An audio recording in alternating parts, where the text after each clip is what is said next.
जब हमारा solar system बना था तब दो ऐसे सितारे थे, यहाँ पानी मौजूद था। एक हमारी जमीन थी और दूसरा मार्स। इन दोनों सितारों पर वो सभी केमिकल्स मौजूद थे जो लाइफ के लिए जरूरी होते हैं। इसी वजह से जब हम मार्स को देखते हैं तो हम सोचते हैं कि क्या वहाँ पर कभी लाइफ थी, और अगर थी तो उस लाइफ का क्या हुआ। इसके अलावा एक और सवाल हमारे जहन में आता है कि क्या जमीन पर जिंदगी मार्स से आई है। ये वो सवाल है जिन्होंने साइंसदानों को परेशान किया हुआ है। इसीलिए इन्हीं सवालों के बारे में जानने के लिए आज तक मार्स पर 50 से ज्यादा मिशन किए गए, जिनमें सैटेलाइट, मार्स ऑर्बिटर और मार्स रोवर शामिल थे। इनमें ज्यादातर मिशन फेल हुए थे और बहुत कम मिशन कामयाब हो पाए थे, लेकिन फिर भी हमें मार्स पर लाइफ का कोई भी सबूत नहीं मिला। एक स्टडी के मुताबिक मार्स पर जो समुंदर हुआ करता था उसके सबूत मार्स की सतह के नीचे छिपे हुए हैं, और ये भी पॉसिबल हो सकता है कि हमें मार्स पर लाइफ का सबूत इसकी सतह के नीचे मिल जाएं। इन सब चीजों को जानने के लिए 2012 को क्यूरियोसिटी रोवर को लॉन्च किया गया। आज तक जितने भी रोवर को मार्स पर भेजा गया है, ये उनमें सबसे ज्यादा एडवांस था। 7 महीने सफर करने के बाद क्यूरियोसिटी रोवर अगस्त 2012 को मार्स के ऑर्बिट में पहुंच गया। इस मिशन पर साइंसदानों ने बहुत ज्यादा मेहनत की है और ये उस वक्त का सबसे महंगा मिशन था। मार्स के एटमॉस्फेयर में पहुंचने के कुछ देर बाद ही इसने अपने पैराशूट को ओपन किया ताकि रोवर की स्पीड कम हो सके, और जब ये जमीन से थोड़ा ऊपर था तो इसके रॉकेट ऑन हुए ताकि इसकी स्पीड कम हो जाए और ये सतह से ना टकरा सके। जमीन से 10 मीटर ऊपर इस रोवर को रस्सियों से नीचे उतारा गया। इस दौरान छोटी सी भी गड़बड़ पूरे मिशन को खत्म कर सकती थी, लेकिन कुछ देर बाद रोवर बिल्कुल सही सलामत जमीन पर लैंड कर गया। जमीन पर मौजूद साइंसदानों को कुछ भी नहीं पता था कि वहाँ क्या हो रहा है, क्योंकि मार्स से जमीन तक सिग्नल आने में 10 मिनट लगते हैं।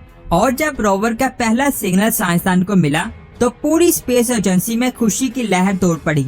हर कोई स्पेस रोवर की लैंडिंग पर बहुत ज्यादा खुश था। उसके बाद इस रोवर का मार्स पर 1 दिन हो चुका है। लैंडिंग तो बिल्कुल सही सलामत हो गई, लेकिन अब इस रोवर के लिए दूसरा सबसे बड़ा चैलेंज है मार्स की मुश्किलात का सामना करना और कई सालों तक मार्स पर टिके रहना। एक छोटी सी भी गड़बड़ इस रोवर को खत्म कर सकती है। ये उस वक्त का सबसे एडवांस रोवर था। इसका वजन 1 टन है। ये मार्स के एटमॉस्फेयर में मौजूद केमिकल कंपोजिशन को भी स्टडी कर सकता है, जमीन के सैंपल्स को भी स्टडी कर सकता है और साथ ही मार्स की शानदार तस्वीरें भी ले सकता है। इस रोवर का मकसद ये पता लगाना है कि क्या मार्स पर माजी में पानी था और क्या उस पानी में लाइफ भी थी। इस रोवर को केल क्रेटर में लैंड करवाया गया था, जो 18,000 फीट गहरा और 160 किलोमीटर के इलाके में फैला हुआ है। इसके सेंटर में 5,000 मीटर का पहाड़ है जिसे माउंट शार्प कहते हैं। मार्स को ऑर्बिट करने वाले ऑर्बिटर इस माउंटेन की गहराई में क्ले को देख सकते हैं। क्ले हमेशा पानी के नीचे बनती है और क्ले में लाइफ के बहुत ज्यादा चांसेस होते हैं, क्योंकि क्ले में ऑर्गेनिक कार्बन मौजूद होता है जिससे लाइफ बनती है। यानी लाइफ के सबूत के लिए ये एक परफेक्ट जगह है। लेकिन अभी तक मार्स पर कहीं भी ऑर्गेनिक कार्बन के एलिमेंट्स हमें नहीं मिले, और इस पहाड़ पर ये कार्बन हमें मिल सकते हैं। साइंसदानों का ये तो मानना है कि अरबों साल पहले यहाँ पानी मौजूद था, लेकिन उनको ये नहीं पता था कि पानी में लाइफ थी या नहीं। इन सब के सबूत हमें क्ले में मिल सकते हैं। ये क्ले रोवर से 11 किलोमीटर दूर थी। यहाँ इसे जाने में 1 साल का वक्त लग सकता है। ये डिस्टेंस वैसे तो बहुत कम है, लेकिन ऑपोजिट डायरेक्शन में है, और साथ ही ये एरिया बहुत ज्यादा नरम भी था, क्योंकि यहाँ पहले पानी हुआ करता था। ये बहुत ज्यादा रिस्की था। अगर वहाँ जाकर हमें कुछ भी हासिल ना हुआ तो हमारा बहुत ज्यादा टाइम जाया होता, और साथ ही रोवर को किसी भी टाइम कुछ भी हो सकता है। साइंसदानों ने इसके बारे में बहुत सोचा कि वो रोवर को वहाँ भेजें या ना भेजें, क्योंकि खतरा बहुत ज्यादा था।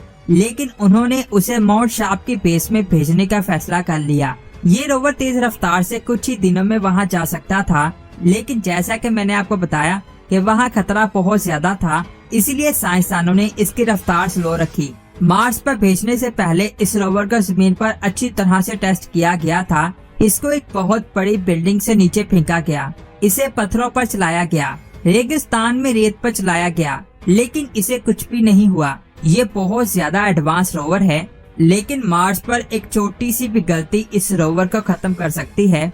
इसे मार्स पर लैंड हुए 1 माह हो चुका है और ये अपनी मंजिल की तरफ जा रहा था, लेकिन अचानक इस रोवर ने एक चट्टान की तस्वीर भेजी जिस पर मुख्तलिफ तरह की कैंकरियां थी जो एक दूसरे के साथ जुड़ी हुई थी।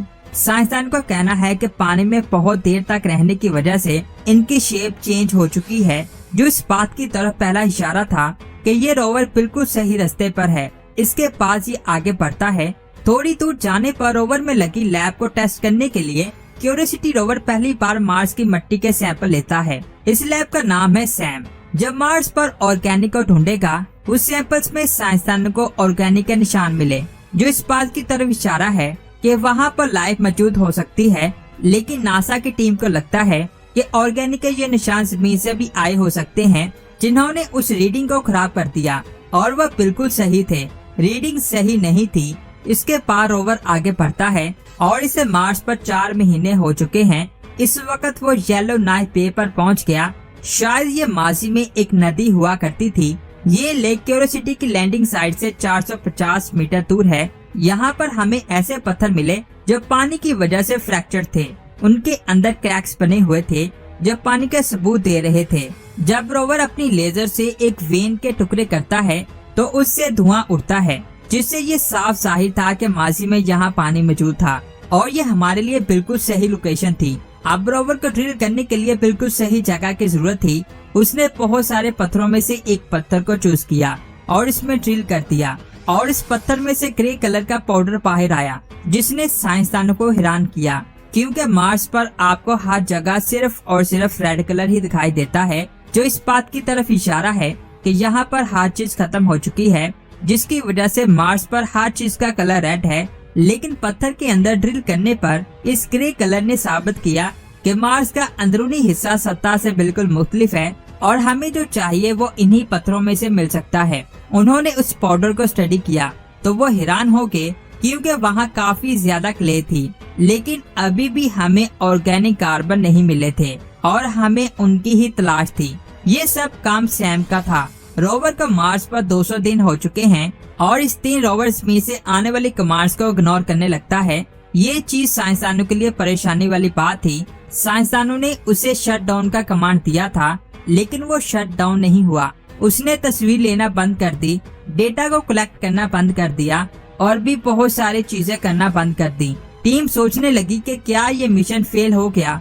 अब यहाँ सबसे बड़ी प्रॉब्लम ये थी कि नासा को उस प्रॉब्लम के बारे में तो पता है, लेकिन जो कमांड वो रोवर को भेज रहे थे वो उसे इग्नोर कर रहा था, यानी रोवर बेकाबू हो चुका था। साइंसदानों की परेशानी बढ़ती जा रही थी, क्योंकि अगर उन्होंने जल्दी कुछ ना किया तो उनका राब्ता रोवर से टूट जाएगा। इस रोवर में 2 कंप्यूटर लगे थे, एक साइट ए और दूसरा साइट बी। साइट ए वाले कंप्यूटर में प्रॉब्लम थी, लेकिन साइट बी वाले कंप्यूटर में कोई भी प्रॉब्लम नहीं थी। लेकिन रोवर को साइट ए वाला कंप्यूटर चला रहा था और उसने कमांड लेना बंद कर दिया। इन्हें रोवर के सारे कंट्रोल साइट बी वाले कंप्यूटर को देने थे।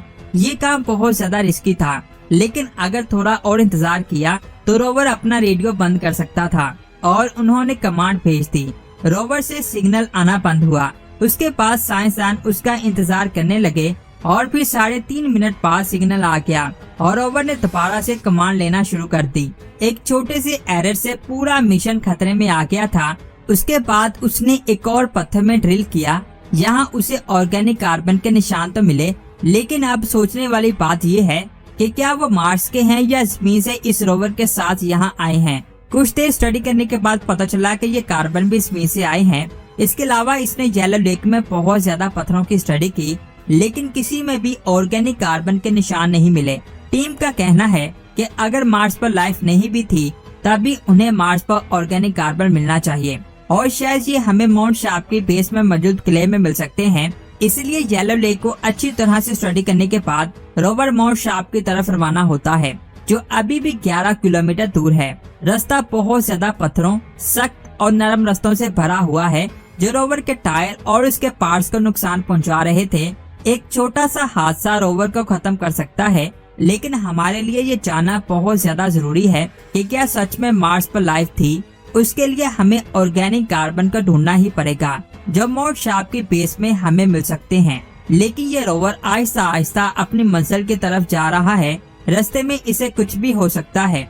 इस रोवर की वजह से हमें ये पता चला कि अरबों साल पहले गिल क्रेटर में पानी मौजूद था और वो सभी हालात थे जिनमें लाइफ पॉसिबल हो सकती थी, लेकिन अभी हमें लाइफ के कोई भी सबूत नहीं मिले।